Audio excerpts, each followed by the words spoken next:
I'm David Hepworth. Thanks for clicking this Word in Your Ear podcast, videocast thing for which there is no name. Mark Ellen and I have been creating in this line since 2007. And if any of it has met with your approval, then please click to subscribe because it helps. Leave a comment because we like to hear from you, and maybe even consider becoming a Patreon supporter because then, well, you'll be one of us. Visit patreon.com/wordinyourear for details.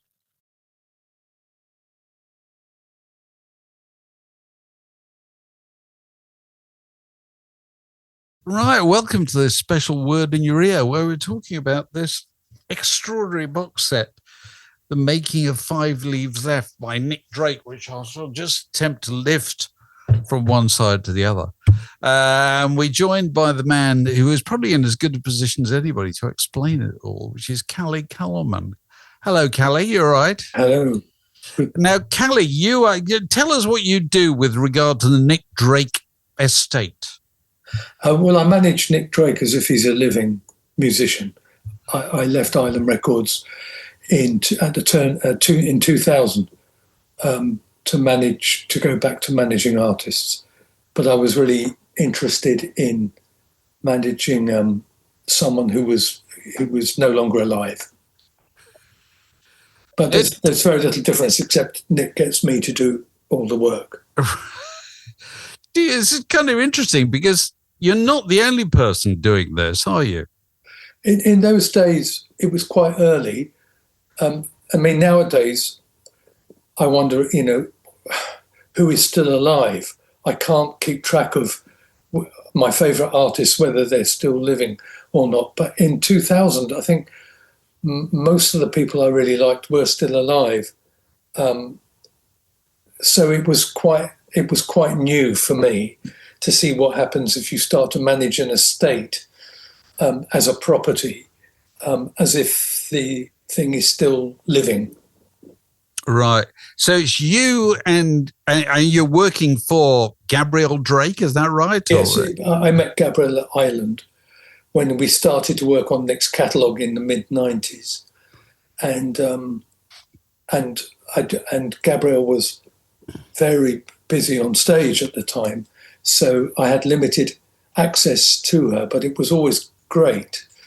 And I think being an actress, she understood a lot more my idea of we should just continue with Nick as if he was still with us. Right. So, but presumably you have to kind of, you have to manage the legacy in terms of you don't want to overexpose anybody, do you? Well, at the time, I felt Jeff Buckley was very overexposed as an example of a dead artist. I think there were up to date, there's something like 26 different versions of Grace that has been issued. And I really like Jeff Buckley, but I didn't think his legacy was served well by Sony constantly reformatting and rehashing one album. I wonder what would happen if you just made sure that, as Chris Blackwell did, that an album like Pink Moon was never deleted and you only ever presented it in its entirety. Right.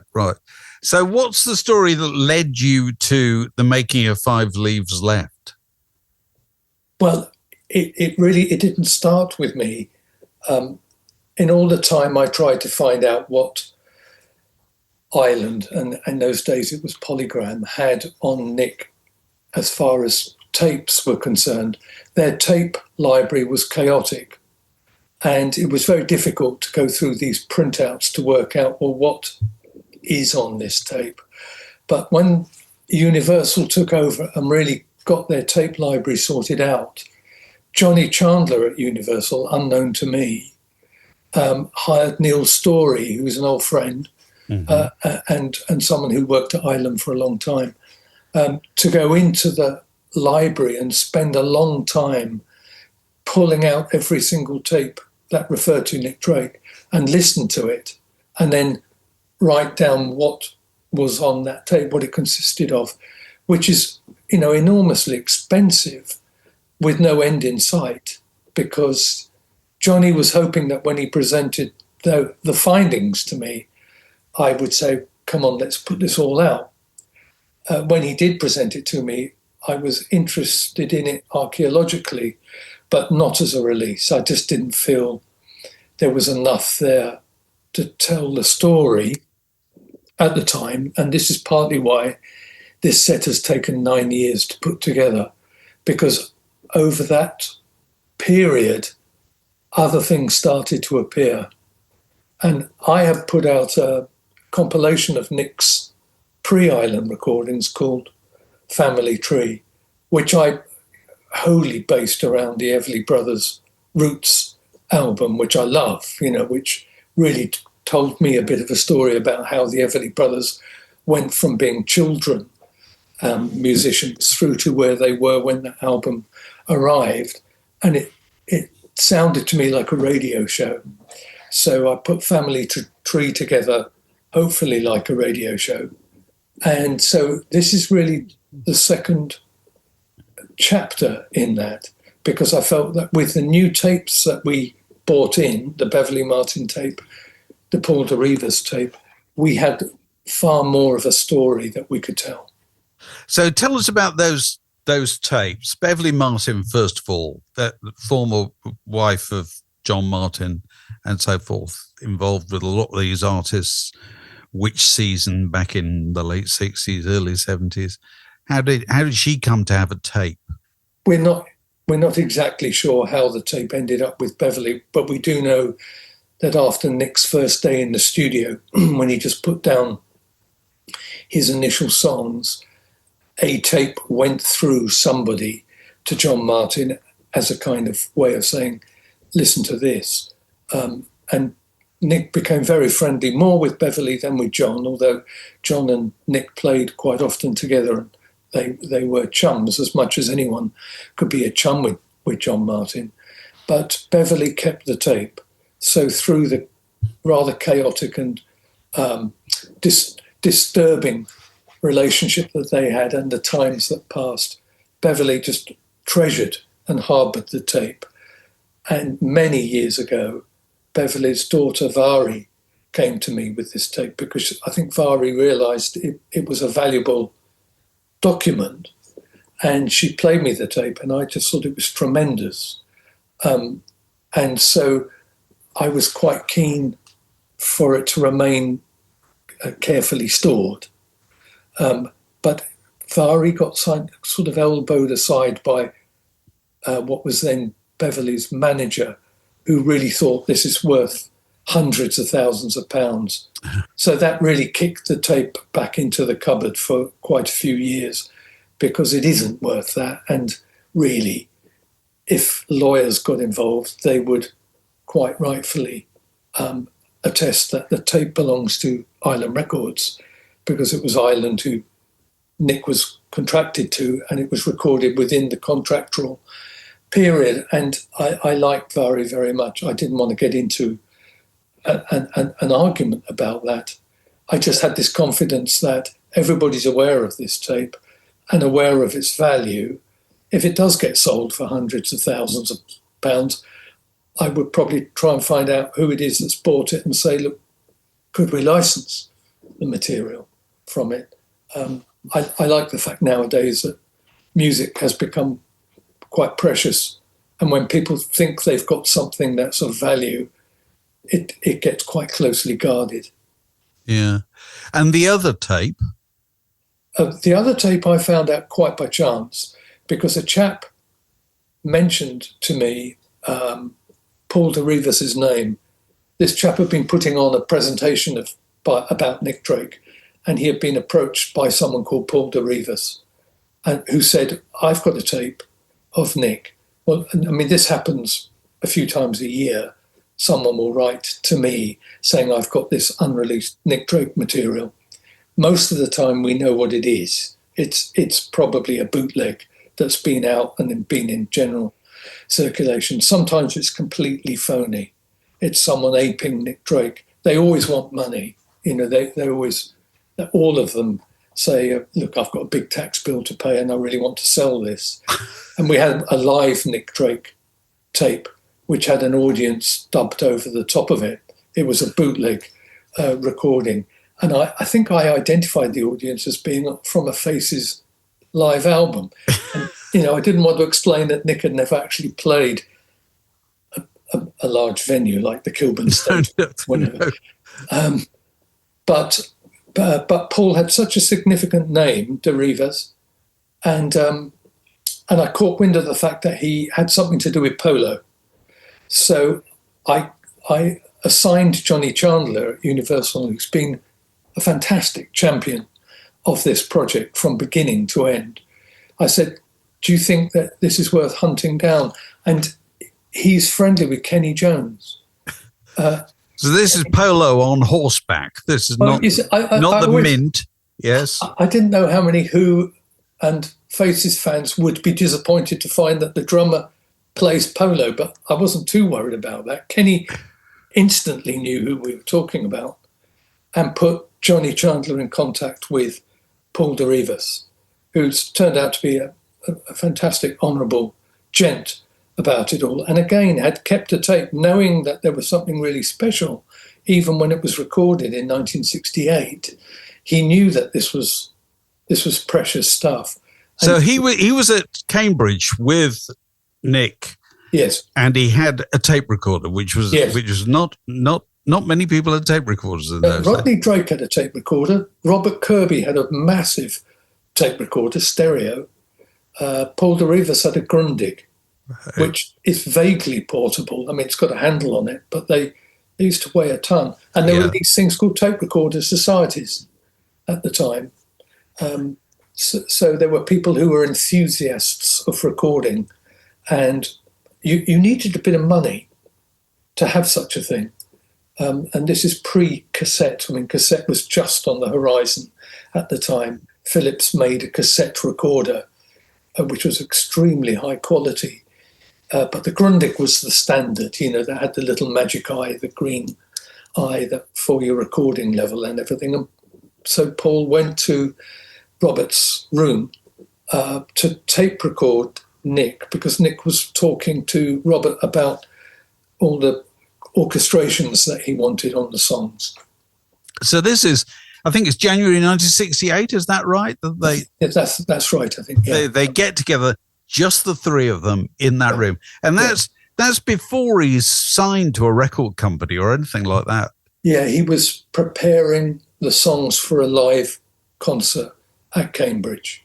Yeah. So Nick had already at that time, although he had written the songs, he knew that he wanted augmentation. And Robert would always insist with me that he's an orchestrator, he's not an arranger.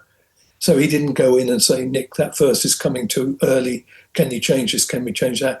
He was orchestrating what Nick was. If you hear it on the set, you hear Nick playing the arrangements to Robert, the melodies. And then they'd talk about the tone and the character of the orchestration. And then Robert would go away and chart it all out on manuscript. What you get an idea of listening to this, just what a fantastically assured musician he was for somebody who was, 18 or 19 years old. And very little experience, really. But little experience, but he was leaning on Robert Kirby, who already had an album out in The Gentle Power of Song.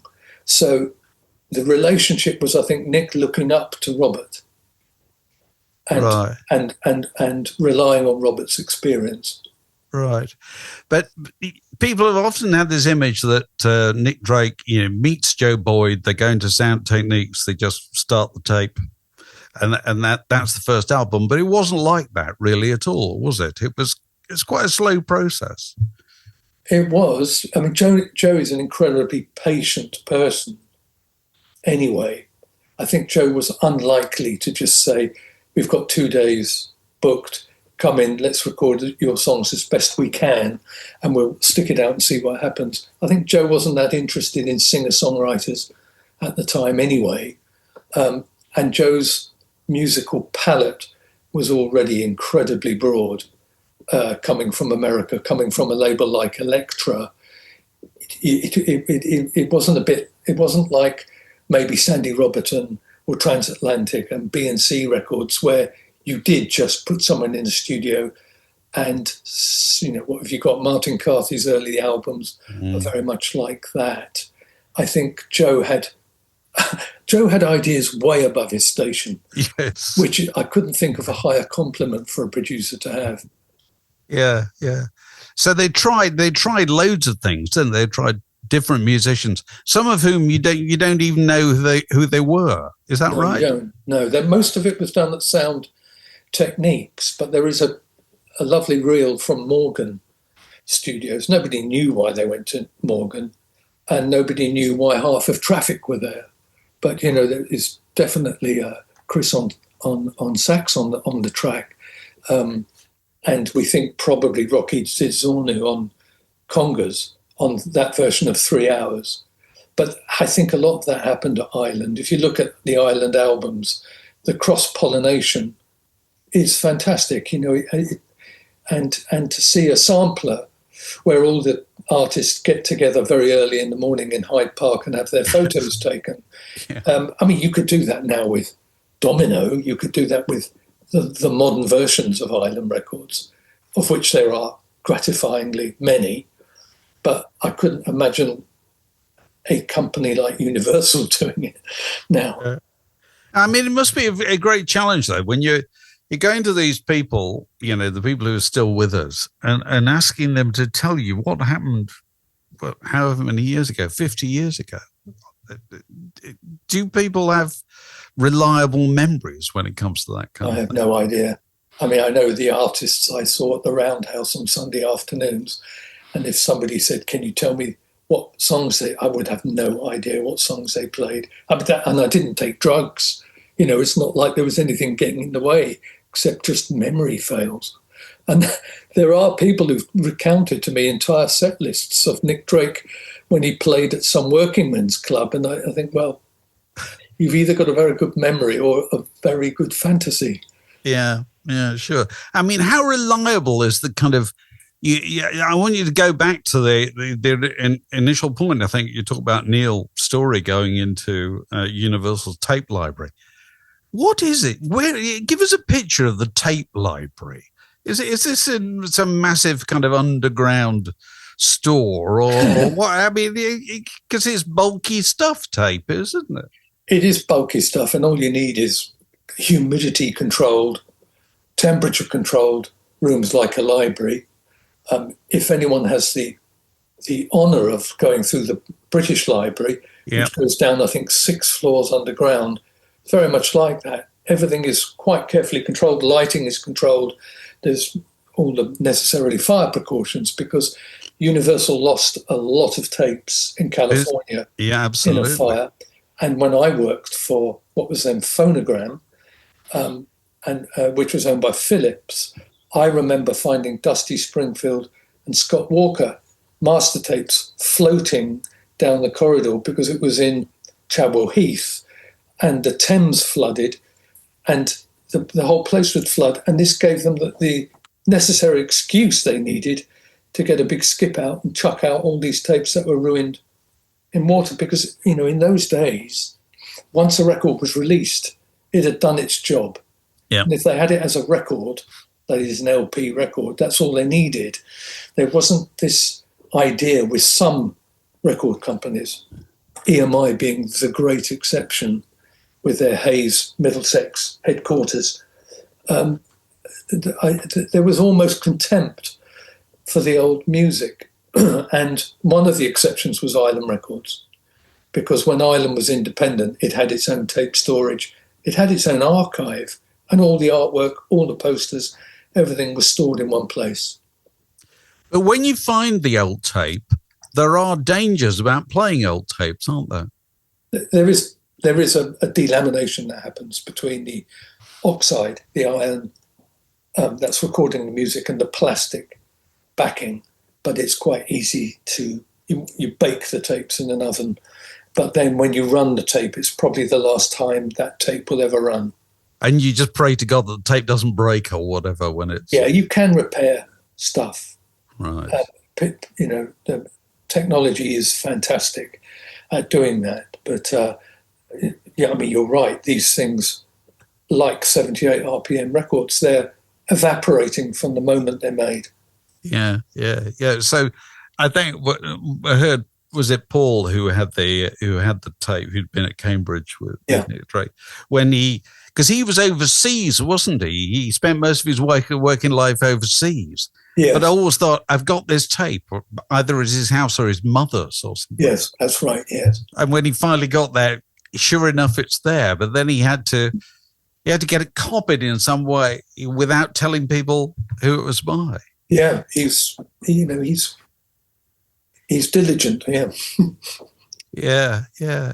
I mean, you're just very fortunate, aren't you, that it was in his tender care rather than anybody else's. There may be other tapes out there, and I think partly because Nick came from a privileged background. Yeah, he was surrounded by people who had things like tape recorders. Even when he was in Aix-en-Provence for not very long, there was a chap there who had a Philips cassette recorder, and he recorded Nick. And we've bought that cassette recording. We put what we thought were the strongest tracks on the Family Tree album, but we had no idea that tape existed. Right. And the tape that Paul came forward with predates his signing to a record company, doesn't it? Yes. So do you have to do a special deal over a thing like that? I leave that up to Universal. I mean, certainly Paul retains the recording rights because he made them, and it was pre-Island. The sound recordings, I mean, the actual songs are covered by a song publishing agreement. But Paul was not one of those people that came to us saying, I've got a tax bill to pay. I want £100,000 for this tape. He's extremely honourable about the whole thing. I think as well, people just feel that this ought to be, in the true sense of the word, shared. Sure. Well, also, if you have somebody like him, you feel responsible, don't you? You've had this thing in your care for all this time. Yeah. It ought to go somewhere to be looked after. So what do you hope people will get from the making of Five Leaves Left as a listening experience? I hope what they won't get is a demystification of Nick. I don't think they will, because I've been working on Nick's music for 30 years and I'm still mystified by it. And that is the seat of the appeal for me, is that I have my Nick Drake, just as I have my Beatles, and my Who. And I don't really want anyone to come along and say, no, actually, Kelly, you're completely wrong. Nick was this, and this. And the songs actually just mean this and just mean that.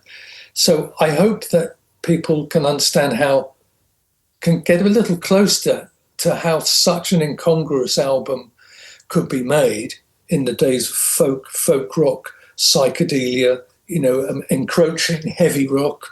At the time, there was somebody who, because for me, I bought records.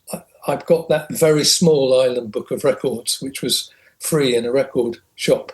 And my mission was to buy every single album. Oh, God, I remember that. Because, I could go to Dean Street, I could go to Harlem Records in Watford, and they always had Quintessence albums for 90 pence, second hand. And I was just enamoured by the CBS label, the Island label, the United Artists label, and in there was Nick Drake. And I think the first thing I heard was Nice Enough to Eat, was his track on Nice Enough to Eat, sampler, and it just didn't fit in the Island canon. It didn't sound like Spooky Tooth. No. I think on that soundtrack, on that sampler, isn't it next to In the Court of the Crimson King? I can't remember, but I should know. I think it is. In those days, you put an album on, you knew exactly. Yeah, you did. I got a bit worried when I started to work in the music industry, and I started to get more records than I could possibly get close to. When I was at school, I could tell you the key of the next Van der Graaf Generator song on H2HE, Who Am the Only One. I met Rick Wakeman on the platform at BIS once. He was going up to London, and I had to go up to him and I said, Rick, Dawn of the light lying between the sound of self, sense and sources, chased amid fusions of wonder. I could recount to him the whole opening stanza of Tales from Topographic Oceans. But if somebody said to me, "You're meeting today, Callie, in London, what time is it?" I'd have to look it up. I mean, it's just, when you're at school, that stuff is just ingrained and never goes away. And luckily for me, it was 5 leaves left at the time. Right. So after this, what next in the Nick Drake world? Well, we never say never to anything. I mean, we say never a biographical feature film, even though that carrot is dangled in front of us monthly, for all the reasons I've said before. Really, we don't ever want a bogus Nick Drake to be portrayed by somebody. It'll only ever be their Nick Drake, and it would trample all over everybody else's idea. And we've got quite a lot of work on Molly Drake to do. And so I think after we've done this project, I just want it to really settle. I don't want there ever to be a cheap version of it, or a cut down budget version. I think some people have said it's an awfully expensive set, but it costs a fortune to put together, to pay for somebody to sit in the studio for 6 months going through every single tape. We insist everyone's paid, of course. So, there are a lot of people involved in putting. It's not just a matter of, here are 4 chunks of vinyl and a box and a book. Right. But we'll probably take a bit of a back seat for a bit and see how things go. Right. If we're in a hurry. So, but presumably, as the guardian of something like this, you notice new generations of listeners or coming along, people you don't know the backstory. I think people are aware of the fact now that data drives an awful lot of marketing. Universal did a whole, research into Nick, what his audience is, where he is internationally, all of that stuff. I was pleased that I already had a fairly good grip on the fact that I know 15 and 16-year-olds discover Nick. We're always pushing that. There are people who are my age, in their 60s, who've never heard of Nick Drake still. Yeah. And they discover Nick and they think, wow, how come I missed out on this? But I'm really interested in the fact that 14, 15, 16-year-olds listen to things like BBC Six Music, hear Nick Drake and adopt him as their own. And it's one of the great things in the last few years is of young people not really caring whether the person's living or dying or dead. They just take songs as songs, and if they like the song and they find out who the artist is, and Shazam is amazing for this. I envy anyone who's not heard Nick Drake, because they've got such a lovely journey ahead of them. Mm-hmm. Just finally, is AI a threat? No, I refute the whole idea. I don't think there is such a thing as artificial intelligence. It does not exist. All intelligence is natural. We've been inventing stuff for thousands of years. And you could say, well, a skyscraper is artificial. It's not. It's made by human beings. So the idea that you can have image generators, music generators, etc., there's nothing artificial about it. Sometimes I think it's called AI to absolve ourselves of the responsibility of what it can do. I mean, it can do amazing, amazing stuff. There are whole operations on people's bodies that are now done by robots. There are diagnoses in the medical world based on patterns that are set up for cancer sufferers. They say, well, look, we've got data here from 6 million cancer sufferers. That's not something that's artificial. It may be robotic, but it's something that human beings have created. And so I feel the role within AI, within music, can be great and it can be appalling. Mm-hmm. And it can be a reason not to pay people. But that's bad. But just absolving ourselves of the responsibility. I'm always on a quest to revalue music, to get people to pay money for music.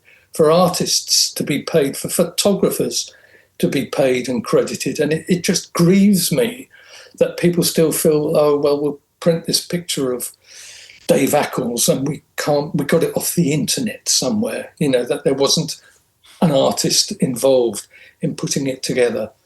And that happened before AI, and that is happening with AI. It's not the computer's fault. Okay, well, look, thanks very much. That's the box set, The Making of 5 Leaves Left by Nick Drake, out now, I suppose.